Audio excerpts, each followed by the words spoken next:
నేను రేపు ఈ సమయానికి నడుస్తూ ఉంటాను, రేపు నేను ఈ సమయానికి చదువుతూ ఉంటానని చెప్పి ఇలా భవిష్యత్తులో ఒకనొక సమయంలో ఒక పని జరుగుతూ ఉంటుందని చెప్పేటప్పుడు మనం ఫ్యూచర్ కండిషన్స్ని యూజ్ చేయాల్సి ఉంటుంది. ఫ్రెండ్స్, 30 డేస్ స్పోకెన్ ఇంగ్లీష్ కోర్సులో భాగంగా ఈ 28th డే రోజు ఈ ఫ్యూచర్ కండిషన్స్ గురించి మనం డీటెయిల్గా తెలుసుకోబోతున్నాం. ఈ టెన్స్ యొక్క స్ట్రక్చర్స్ ఎలా ఉంటాయి, అలాగే ఈ టెన్స్ ఇంగ్లీష్లో ఎటువంటి సందర్భాల్లో యూజ్ చేస్తూ ఉంటారనే విషయాలను కూడా మీకు చాలా క్లియర్గా ఎగ్జాంపుల్స్తో ఎక్స్ప్లెయిన్ చేయడం జరుగుతుంది. So what are waiting for? Let's get started. Hi, this is Venkat Vegi. Welcome back to our channel learn English with Venkat. మనం ఈ ఫ్యూచర్ కండిషన్స్ యూజ్ చేసేటప్పుడు జనరల్గా విల్ బీ కానీ షెల్ బీ కానీ యూజ్ చేసి తర్వాత మనం ఇంగ్ ఫామ్ యూజ్ చేస్తూ ఉంటాం. విల్ బీ లేదా షెల్ బీ యూజ్ చేసి తర్వాత మనం ఇంగ్ ఫామ్ యూజ్ చేస్తూ ఉంటాం. చూడండి, మనం ఫస్ట్ ఈ టెన్స్ యొక్క స్ట్రక్చర్ ఎలా ఉంటుందనే విషయాన్ని తెలుసుకుందాం. అలాగే మరొక విషయం ఏంటంటే, ఈ టెన్స్ని ప్రధానంగా మనం ఫ్యూచర్లో ఒకానొక సమయంలో ఒక పని జరుగుతూ ఉంటుందని చెప్పడానికి మనం యూజ్ చేస్తూ ఉంటాం. మొదట మనం స్ట్రక్చర్ తెలుసుకుందాం. I will B studying at this time tomorrow. రేపు నేను ఈ సమయానికి చదువుతూ ఉంటాను. ఇది పాజిటివ్ సెంటెన్స్ కాబట్టి మొదట సబ్జెక్ట్ యూజ్ చేసి తర్వాత విల్ బీ యూజ్ చేసి తర్వాత స్టడీయింగ్ అనే ఇంగ్ ఫామ్ని మనం యూజ్ చేయడం జరిగింది. ఓకే, ఇక్కడ విల్ బీ ప్లేస్లో షెల్ బీ కూడా యూజ్ చేయొచ్చు. అదే అర్థం రావడం జరుగుతుంది. విల్ బీ అయినా షెల్ బీ అయినా భవిష్యత్తుని ఇండికేట్ చేయడం జరుగుతుంది. Next, I won't be studying at this time tomorrow.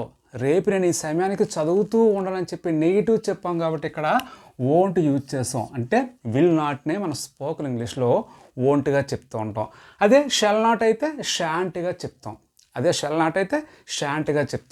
I shan't be studying at this time tomorrow. రేపు ఈ సమయానికి చదువుతూ ఉండని చెప్పి ఇలా చెప్పొచ్చు. సో ఇవి పాజిటివ్ స్టేట్మెంట్, నెగిటివ్ స్టేట్మెంట్. ఇప్పుడు పాజిటివ్ క్వశ్చన్లో స్టార్టింగ్లోనే విల్ రావడం జరుగుతుంది. తర్వాత సబ్జెక్ట్ ఐ వచ్చి తర్వాత బి వచ్చి ఇంగ్ ఫామ్ రావడం జరుగుతుంది.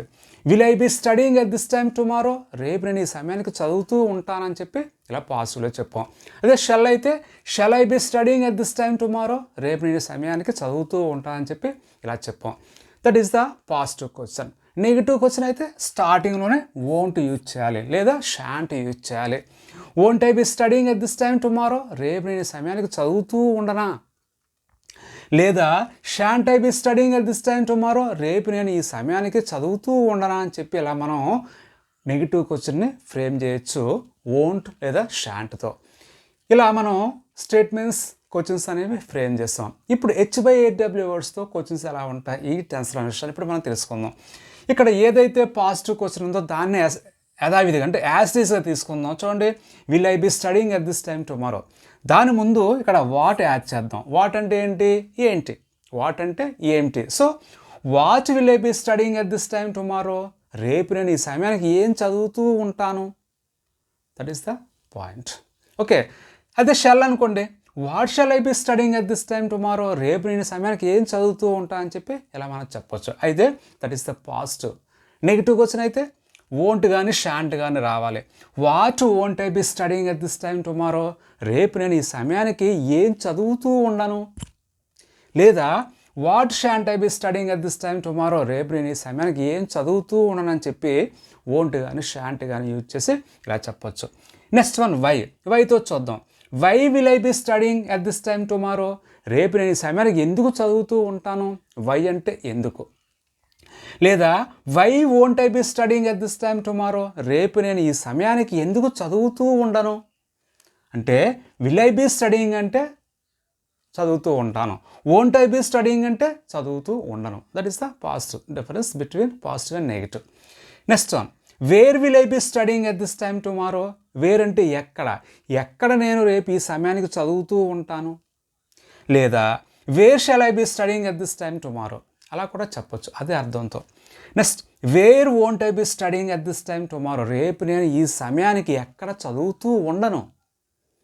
లేదా where shan't I be studying at this time tomorrow. రేపు నేను ఈ సమయానికి ఎక్కడ చదువుతూ ఉండనని చెప్పి ఇలా మనం విల్ లేదా షెల్ యూజ్ చేసి చెప్పొచ్చు. Last one, who will be studying at this time tomorrow. రేపు ఈ సమయానికి ఎవరు చదువుతూ ఉంటారు. లేదా who shall be studying at this time tomorrow. రేపు ఈ సమయానికి ఎవరు చదువుతూ ఉంటారని చెప్పి ఇలా చెప్పాం. లేదా who won't be studying at this time tomorrow. రేపు ఈ సమయానికి ఎవరు చదువుతూ ఉండరు. లేదా who shan't B studying at this time tomorrow. రేపు ఈ సమయానికి ఎవరు చదువుతూ ఉండరని చెప్పి మనం విల్తో కానీ షాల్తో కానీ ఇదే విధంగా HY వర్డ్స్తో కూడా చాలా ఈజీగా సింపుల్గా క్వశ్చన్స్ అర్థం చేసుకోవచ్చు. మీరు ఒకసారి ఈ స్ట్రక్చర్ చూస్తూ కొన్ని రకాల సెంటెన్స్ మీరు ప్రాక్టీస్ చేసినట్లయితే చాలా ఈజీగా మీరు అర్థం చేసుకోగలరు, అలాగే మాట్లాడటం కూడా మీరు చేయొచ్చు. ఇప్పుడు మనం ఈ ప్రెజెంట్ కంటిన్యూస్ టెన్స్ యొక్క ఉపయోగాలు తెలుసుకునే ప్రయత్నం చేద్దాం. ఫస్ట్ వన్, ఫ్యూచర్లో ఒక పని జరుగుతూ ఉంటుందని చెప్పడానికి మనం ఈ టెన్స్ యూజ్ చేస్తుంటాం ప్రధానంగా. Examples: this time tomorrow I will be playing cricket. రేపు ఈ సమయానికి నేను క్రికెట్ ఆడుతూ ఉంటానని చెప్పి ఇలా చెప్పాం. ఐ విల్ బి ప్లేయింగ్ లేదా ఐ షల్ బి ప్లేయింగ్ కూడా యూజ్ చేయొచ్చు. They shall be walking at this time tomorrow evening. రేపు సాయంకాలానికి ఈ సమయంలో వాళ్ళు నడుస్తూ ఉంటారని చెప్పి ఇలా చెప్పాం. నెక్స్ట్ వన్, ఫ్యూచర్లో ఒక పని జరుగుతూ ఉండగా వేరొక పని జరుగుతూ ఉంటుందని చెప్పడానికి మనం ప్రెజెంట్ కంటిన్యూస్ టెన్స్తో కలిపి ఈ ఫ్యూచర్ కంటిన్యూస్ టెన్స్ని యూజ్ చేస్తూ ఉంటాం. చూడండి, while you are studying I will be cooking. నువ్వు చదువుతూ ఉండగా నేను వంట చేస్తూ ఉంటాను. ఇక్కడ చూడండి, నువ్వు చదువుతూ ఉండగానే దాన్ని మనం ఇక్కడ ప్రెజెంట్ కంటిన్యూస్ టెన్స్ యూజ్ చేసి చెప్పాం. అదే నేను చేయబోయే పని ఏంటి, ఐ విల్ బి కుకింగ్ అనే దాన్ని ఫ్యూచర్ కంటిన్యూస్ టెన్స్లో యూజ్ చేసి ఇలా చెప్పడం జరిగింది. Okay, next, when they are playing we will be watching movie. అంటే వాళ్ళు ఆడుతూ ఉండగా లేదా ఆడుతూ ఉన్నప్పుడు we will be watching movie, మేము మూవీ చూస్తూ ఉంటాము. లేదా we shall be watching movie అని చెప్పి ఇలా చెప్పొచ్చు. ఇలా ప్రెజెంట్ కంటిన్యూస్ టెన్స్తో కలిపి ఫ్యూచర్లో ప్యారలల్గా జరిగే యాక్షన్స్ మనం చెప్పేటప్పుడు ఇలా చెప్పొచ్చు. Next one, future planned actions. అంటే భవిష్యత్తులో మనం ఆల్రెడీ ప్లాన్ చేసి ఉంటాం, ఒక పని జరుగుతూ ఉంటుంది, ఒక పని చేస్తూ ఉంటాం చెప్పడానికి. అలాంటప్పుడు కూడా ఈ టెన్స్ యూజ్ చేస్తూ ఉంటాం. చూడండి, next month we will be completing our graduation. వచ్చే నెలకి చూడండి, నెక్స్ట్ మంత్ వచ్చే నెలకి we will be completing our graduation. అంటే మా యొక్క గ్రాడ్యుయేషన్ కంప్లీట్ చేసేస్తాం, పూర్తి చేసేస్తాం, అంటే మా డిగ్రీ పూర్తి అయిపోతుందని చెప్పి ఇలా will be ing form use చేసి ఇలా చెప్పాం. Next year they shall be doing job. వచ్చే సంవత్సరానికి వాళ్ళు జాబ్ చేస్తూ ఉంటారని చెప్పి ఇలా మనం ఫ్యూచర్లో జరగబోయే విషయాలు చెప్పేటప్పుడు, అంటే ఆల్రెడీ ప్లాన్ చేసి ఉంటాయి అలాంటి యాక్షన్స్ మనం చెప్పేటప్పుడు ఇలా మనం ఈ ఫ్యూచర్ కంటిన్యూస్ టెన్స్ని యూజ్ చేస్తూ ఉంటాం.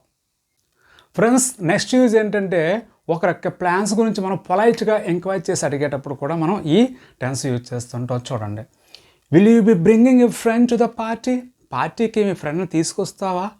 చూడండి, పార్టీకి మీ ఫ్రెండ్ని తీసుకొస్తావా అని చెప్పి ఇలా మనం పొలైట్గా అడుగుతున్నాం. అంటే ఒకరి యొక్క ప్లాన్ని మనం తెలుసుకునే ప్రయత్నంలో ఇలా మనం ఈ టెన్స్ యూజ్ చేసి చెప్పొచ్చు.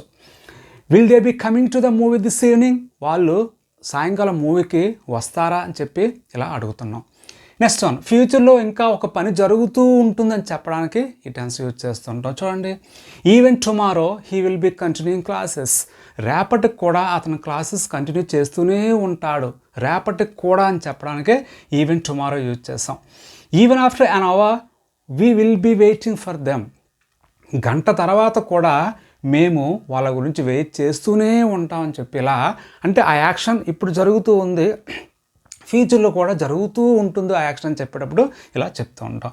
Next, predicting and guessing about present actions. అంటే ప్రెజెంట్ యాక్షన్స్ని మనం ప్రిడిక్ట్ అంటే ఊహించి మనం గెస్ చేసి చెప్పేటప్పుడు కూడా కొన్ని సందర్భాలు ఈ టెన్స్ యూజ్ చేయొచ్చు. చూడండి, డోంట్ కాల్ హిమ్ నౌ. అతనికి ఇప్పుడు కాల్ చేయకు.